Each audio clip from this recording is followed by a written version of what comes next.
An interview with COURIER and MARTINA NAVRATILOVA, May 22, 2018. Tennis Channel held a media conference call with analysts and tennis Hall of Famers Martina Navratilova and COURIER. Here is a transcript of the call held on Tuesday. Eric ABNER. This year Tennis Channel is going to show about 86% of all the live tournament coverage on U.S. television. That starts this Sunday, that runs through the men's singles semifinals. On championship weekend we'll have live desk and on-court production of every singles and doubles final. Subscribers to our Tennis Channel Plus will have access to 350 matches of their choosing live and on demand, which is a little bit more than 700 hours of tennis. What's new for us this year is a doubling of our digital courts. We had 5 last year, this year we have 10. All this week, Tennis Channel Plus subscribers for the first time are able to see every Roland Garros qualifier live and on demand. What is not new for us, we have names like Tracy Austin, Lindsay Davenport, James Blake, Mary Carrillo, Ted Robinson and of course Martina and Jim. We are proud to offer their insight to our viewers again, especially points of view from people who know what it takes to win this event. Questions, please. Q. Serena has not played much this year. What do you think, if she should be seeded or not, and also your thoughts on the possibility they might change the rules to have a protected seeding for somebody who is coming back from maternity leave? How hard will it be for her to go in really basically cold, without much play this year? Martina Navratilova. I never had a baby, so I can't speak from that experience as to what it's like to try to come back, what your body goes through. Even if I had, those experiences vary woman by woman, athlete by athlete. There's that total unknown for most. But just from a tennis perspective, purely tennis perspective, Serena hasn't had a match in a long time. She's had a few matches since the Australian Open. Is it 4 matches or something she's played? 6 maybe? So that just in itself is really hard to overcome. Combine that with the fact that the French Open and clay is Serena's least favorite surface. At least result-wise, her game doesn't pay off on clay nearly as much as it does on other surfaces. I can definitely relate to that. It makes it that much more difficult to win matches. You can't just blast through people, you have to work the points, hit a lot of shots. Clay makes it more difficult when you are rusty to succeed. I'm thinking that Serena is always going to a tournament thinking she can win, but realistically speaking, she's maybe thinking more in terms of just getting some matches under her belt. Hit a lot of balls so she's ready for Wimbledon. She still is a favorite for me to win Wimbledon. The clay is going to be a tricky proposition for her. As we saw in Australia about 10 years ago when she came in really out of shape but played her way into shape during the tournament, we could see that happening, but again more difficult to do on clay. As far as the seeding is concerned and making the rule for women that have given birth, trying to come back, I think something does need to be done about that. Clearly if I were still playing, I certainly don't want to play Serena in the first or second round. I want her to be seeded. I want her to be seeded reasonably well. That rule needs to be looked at, maybe penalize somewhat the seeding. Take your best 6 results instead of 12 results from when you last had a full ranking or something. I don't know, I haven't really thought it through. I definitely think there should be an exception made and players should be seeded somewhere because the players that's on the tour, you do not want to play Serena early on. COURIER. Photo by Beth Wilson for Tennis Panorama News. COURIER. I think the WTA is looking at making an adjustment, making a new rule for maternity leave. I think that would be very appropriate, especially given how much longer players now seem to be playing. Not everyone played as long as Martina did, but that seems to be becoming more standard. This is clearly not an injury. If you get pregnant or going to have a baby, it's different than having an injury, which all players are susceptible to in various stages of their career. I don't know what parameters they're going to lay out there, but I think Steve Simon and the WTA team will put something thoughtful together and present it to the players. Hopefully they'll all come to an agreement that the players should be protected when they have this special moment in their lives. I think Martina nailed Serena. There's a lot of unknowns. If she gets to the second week, she's a threat to win. Can her body withstand the rigors of the tournament having not had a lot of match play? Martina and I both understand you can practice all you want. You can't replicate adrenaline that you get when you play a match. Your body just feels on a day after a match. Even if you beat somebody 1-1, my experience was that I was more fatigued and more sore than after having a pretty tough training session just in a regular practice week. There are a lot of unknowns. She's been through it before, but not having come back from a maternity break, but also the seriousness of some of her issues on the back end of that pregnancy, which were substantial. It will be fascinating to watch. Can't wait to see her back on the court.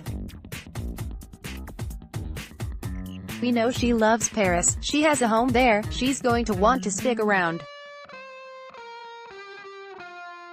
Q. It's the 50th anniversary of Open tennis. If you had to say the one prime change in our sport over this period, what would it be? Focusing ahead on the US Open, what was your favorite moment? Recollection from the US Open? Martina Navratilova. Which way? I have to go with the strength in the racket. It's just made the court so much bigger. Fabio Fognini serving a kick serve in the ad court, center court in Rome, hitting the side thing. If there had been a linesman, it would have taken his head off. That's how far off the court players are. They are hitting ground strokes from places I've never been on a tennis court, so far out. It's just made the strings and the rackets hitting the ground strokes a lot easier, but difficult to defend because you're in places on the court where you really shouldn't be. Because of that, you have to be so fit and fast to be able to cover much greater distances.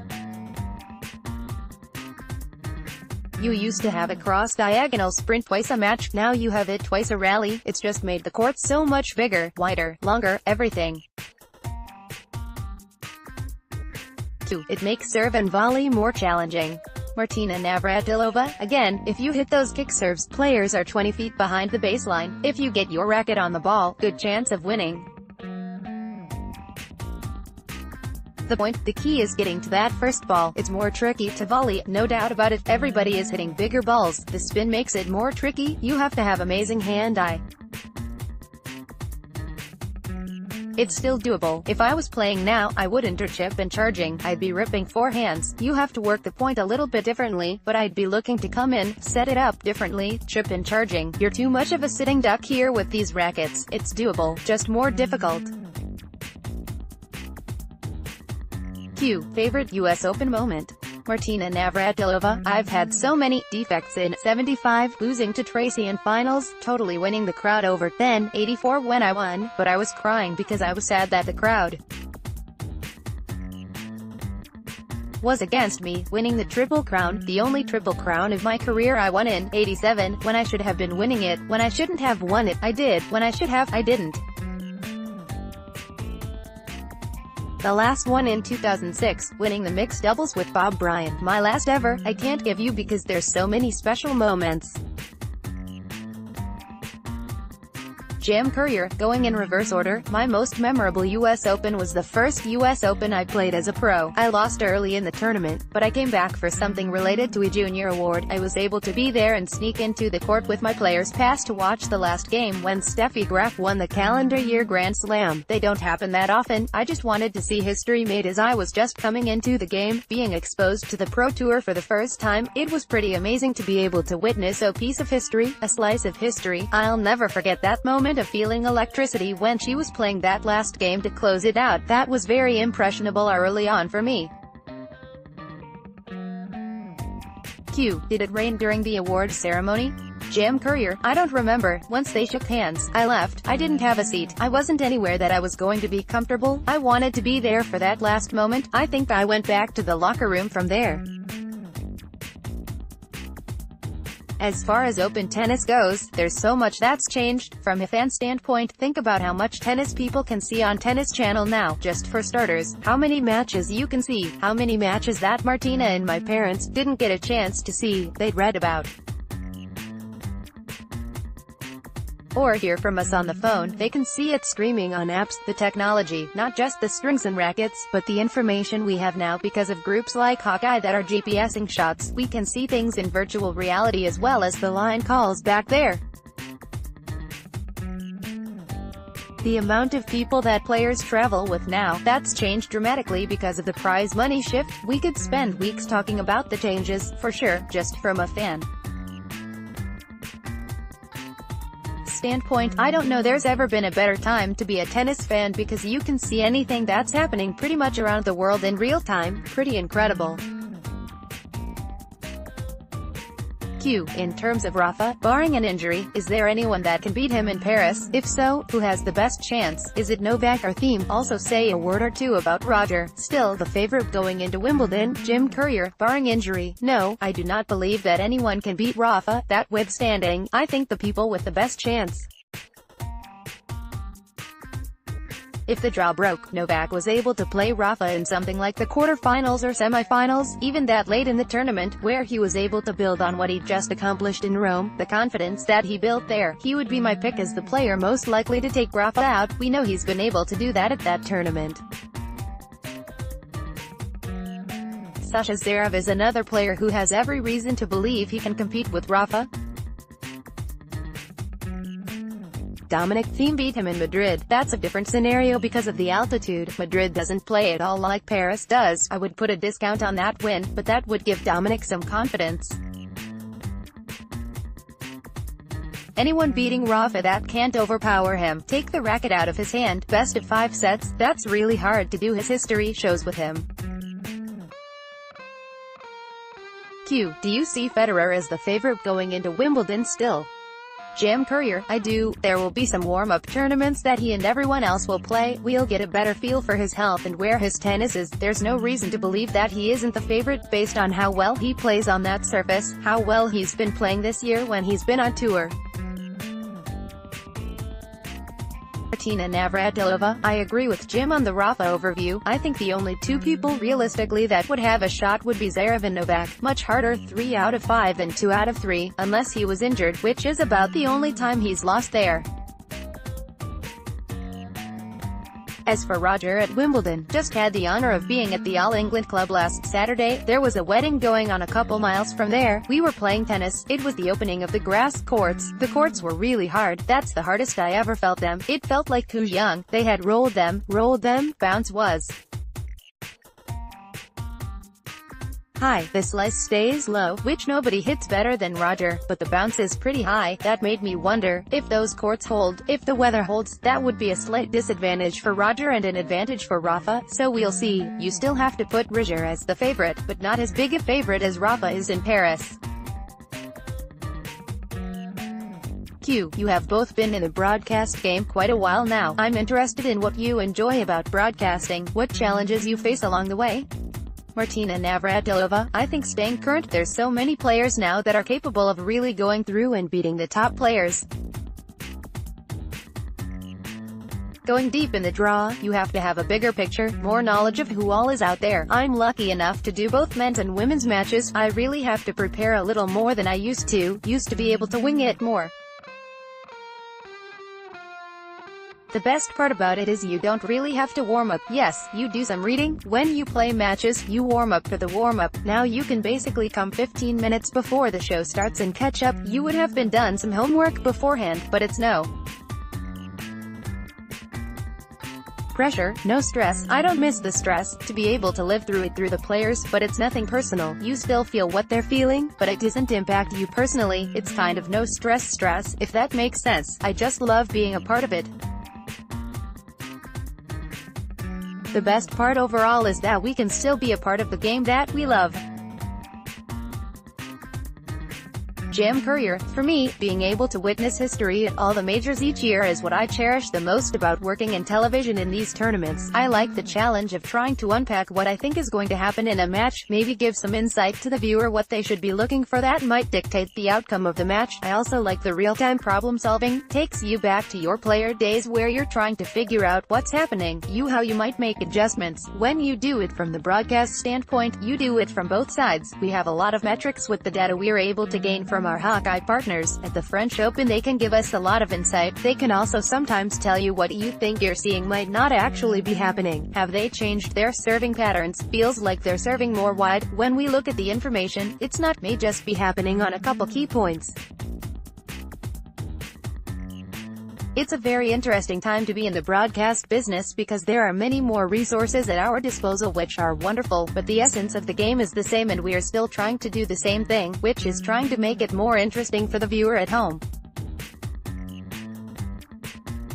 Juan Martín del Potro's health may hold him back at the French Open here. If we are talking about players that have the ability to take the racket out of someone from the Big Four's hands, we've seen what he's done already this year against Federer at Indian Wells. Your thoughts on maybe where you see Del Potro right now after what's been a good 16-18 months back from the lowest injury points of his career, making some of his biggest career wins recently? Where does he go from here? COURIER, Del Potro would have been on my top contenders list had he not suffered the grade 1 groin strain in Rome. It's in doubt very much whether he's going to make it to the starting gates in Paris. I certainly hope he will. He is a guy who knows how to win majors, we know that. He's the guy that has the firepower on the serve and forehand. He has the heart to challenge the top players. He's become a top player again, which has been wonderful to see. His backhand, he's been able to overcome some of the wrist problems, make that more of a neutral shot. He doesn't have to slice it quite as much as he was slicing when he initially came back from that left wrist surgery. He's made some nice adjustments. He just doesn't have any current momentum in the clay season. He didn't play much in the clay. He just hasn't had any kind of form to really point to him going deep in the tournament, if he even is able to make it to the starting line. A groin strain going into a best-of-5 tournament on clay is just about the worst place for an injury to have, given you're going to be sliding so much on clay when you play defense. I'm hopeful he'll be healthy, but I'm not optimistic that he'll be much of a factor in this tournament because of the health issue. Martina Navratilova, I would probably advise him not to play. It's going to pull, most likely. If you don't take care of it from the beginning, it can become chronic very easily. With these long matches, we'll see. I don't know how bad the pull was to begin with. You never know how severe it is. If it's still any twinge whatsoever, do not play. Save it for the grass. But great to see him playing so well. Ranked number 6 in the world, he's a threat anywhere. Beating Roger in Indian Wells, that was very impressive. I'm looking for him to be a threat on the grass if he's healthy, much more so than on the clay. Even without the injury, I think he's a bigger threat on the grass than the clay. COURIER, and further down the line to the US Open, as well, where he's won that tournament before. What is your opinion on Elina Svitolina and Kiki Bertens? Martina Navratilova, both hot, red hot. Kiki Bertens made a huge improvement these last 12 months. Svitolina, we had high hopes for her last year when she won Rome, but had a meltdown in the quarters. She has not lived up to her top billing or potential top billing in the majors yet. She has yet to make a semifinals in any of the majors. The more it keeps happening, the more pressure builds up. We'll see how she handles the pressure in Paris. So much of the game is played between the ears, especially now when there are so many players that can give you a hard time. You really have to be close to it your best. On a scale of 1 to 10, you need to be a 7 or 8. 6 doesn't win matches anymore. 7 maybe. 8 you're good to go. She has not been able to play that 8 or 9 at the slams. She certainly has the momentum, really dominating Halep in that final, playing her best tennis yet. Bertens, big improvement. She's really improved her movement. She always had a big game, but very inconsistent, up and down. She just seems to be much more focused, intense, really seems to have much more of a game plan. She was more of a basher, but now she has variety, using the slice, a nice improvement in every facet of the game, maybe the biggest one is the movement, which enables her to hit those shots. Doesn't have to go for such a huge shot when she gets a first crack at it. She'll have more cracks at it because of her movement. It's snowballing in a good way for her. She's a threat. We have to be talking about her, for sure, the way she's been playing this year. COURIER, on Svitolina, I'm seeing a lot of similarities between where she is and Sasha Zverev as far as trying to translate that regular tour success, lots of it, into the majors. They're both looking for that breakthrough. I found it really fascinating this year that after Zverev lost in the Australian Open, he was in the locker room, and Roger Federer, apropos of nothing, went over to him, talked to him, said, "Hey, you don't need to put so much pressure on yourself to play these tournaments. Relax and let it happen. I didn't play well in the majors until I was in my early 20s, which was very generous of Roger to do." Rafa's comments after the final in Rome also indicate both Roger and Rafa have a lot of confidence that Sasha is going to do just fine in the majors. He's not lacking in fitness. It was a weird mental collapse at the Australian Open in the 5th set against Chung this year. He didn't look like he was cramping or anything like that. With Svitolina, you're not playing best of 5, it's the same as Rome, you have an extra day to think about it. Does that play in, Martina, at all? You certainly had no problems translating tour success to slam success. Why do you think Svitolina is struggling in the majors? Is it the moment? Martina Navratilova, now the majors are just so much ahead of the regular tour in terms of prestige and money that players put that much more pressure on themselves to do well. Maybe the day off in between doesn't help. It would be easier if we just played back-to-back. I like to play doubles, so I usually played singles and doubles the same day, took a day off. I felt like I was in the tournament, never had that much time to think about it. I think the pressure is just exponential nowadays with the prize money you set. You're really set for life with just one major win. You have that on your resume anywhere you go. It's not just the money for winning, but the money that comes with it, the fame, everything else. I think the players are putting too much pressure on themselves and need to say, this is just another match. You know it's not, but you need to dial down that stress. As Roger said, just let yourself play. You will have so many opportunities. Try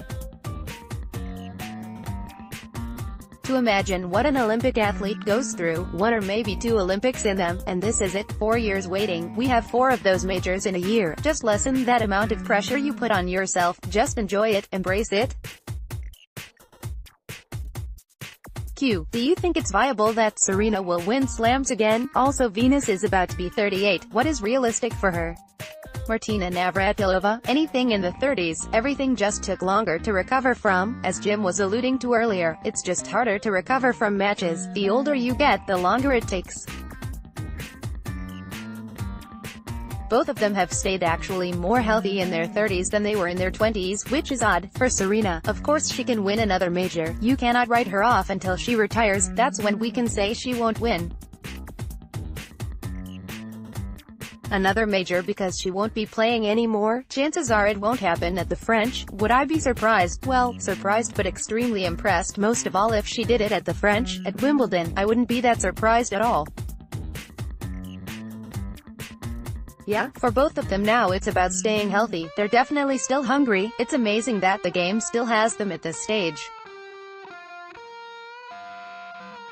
COURIER, I think the over/under for Serena on slams 1 from here on out. If I had to place a number, I'd say it's 1.25. I think she's very likely to win at least 1 more. Winning 2, I might not say that. I might say maybe it's 1 more. I think that's more health-driven than anything. Can she stay healthy? Can she juggle being a parent? We know she wants to be a good parent because you can watch Serena, see a lot of what's going on behind normally closed doors. She's very involved. It's going to be a question of fitness, then a question of focus. If she is fit and focused, I think she could win 2 to maybe 4 majors from here on, which would be pretty expectational, but she is. Martina Navratilova, if anything could mellow Serena, it would be being a mother. We haven't seen it yet, she's not mellowed yet, but tennis is such an explosive sport, you have to get not angry, but show fired up when you're playing that match, playing each point. We'll see if Serena can build up to that again. Being a mom, she's been so involved obviously. It will be interesting to see if that fire is still burning as deep. It's hard to turn it on and off. It gets harder with age. It gets harder, I imagine. Being a mom, it has to mellow you out. We'll see if that fire still burns just as much. Chances are it does, but we'll see. Q. Martina, going to Wimbledon every year. You see the formality of British culture, fun to compare it with the spontaneity of American culture. At the wedding, seeing Serena in the front, Oprah there, the preacher, some say it was an amazing interaction of the 2 cultures. What was your take on all that? Martina Navratilova, I didn't see all of the wedding. You probably got different feed than what we got on BBC, because I saw the Queen more than I saw Serena. You might have been getting different camera angles in the US. I was also playing that afternoon, so I didn't see as much of the wedding as I otherwise would have. What I did watch, I watched from the lady members' locker room or the members' restaurant, which was pretty funny. Everybody dressed in white watching the wedding. It was a contrast.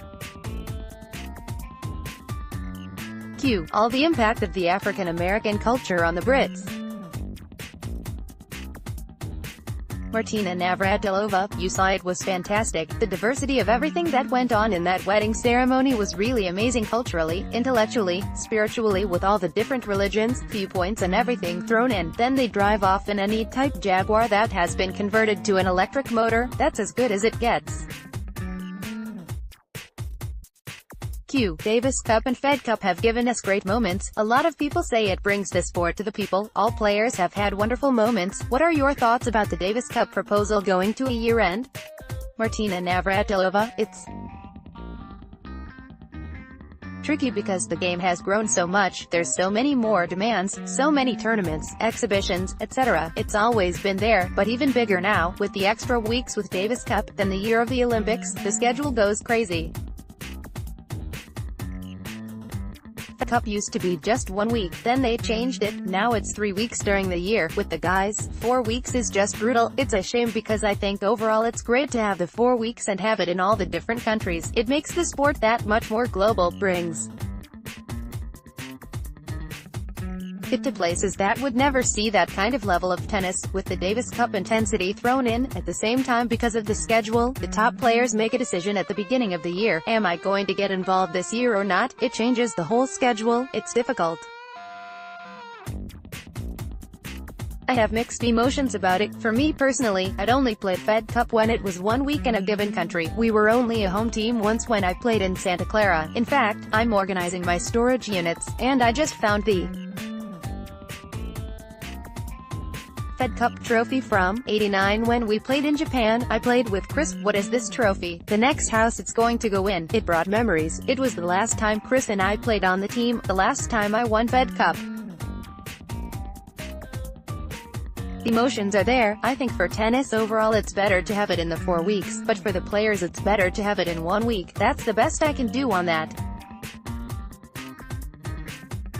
What do you think, Jim Courier? I think the players have long signaled now that Davis Cup has not been their top priority. I think that's a real shame. I think that demands reflection from everyone that's involved with it. When you have an event that takes up 4 weeks on the calendar, disperses those weeks all across the globe. Well, players are having to add demanding travel to their already dense schedules. You're not running an event that's built for 2018. I think Dave Haggerty and the ITF realize they need to make some adjustments because they continue to lose ground to the Grand Slams and the Olympics as far as importance in the players' eyes, not just the fans' eyes.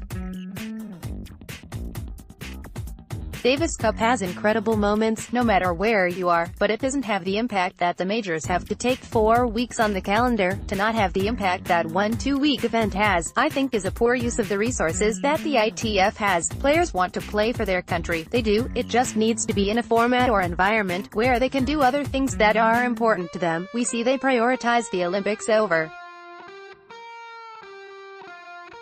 Davis Cup and Fed Cup. The ITF has realized that, have had to use the Davis Cup and Fed Cup as hostages. If you don't play a certain amount of times for Davis Cup and Fed Cup, you can't go to the Olympics. I think they're realizing slowly but surely they need to make a change. It's unclear whether the change that's currently on the table for a vote this summer is going to pass. I think it's going to be close one way or the other. I don't think that the format that is currently proposed will be where it is in 10 years' time. If they go to a 1-week, year-end, I think there will be more adjustments made to it. I don't like it being an additional week after the London Tour finals for the men. I don't like that the women aren't involved. The best product we have is when men and women play together. Fed Cup and Davis Cup should be played together at one site. I have said this before. You can read transcripts of past interviews from me. Ultimately, Davis Cup and Fed Cup should be a 5th major that everyone who is not a tennis fan around the world pays attention to if their country starts to get going. I use this analogy all the time. I don't follow soccer at all, but when a men's team or women's team is playing in the World Cup, I start watching.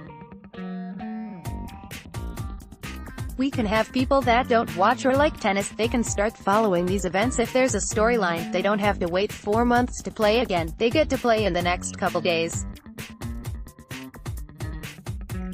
There needs to be a narrative, a story to be followed. It should be more prominent. That's my point of view. There are many people in this sport that disagree with that.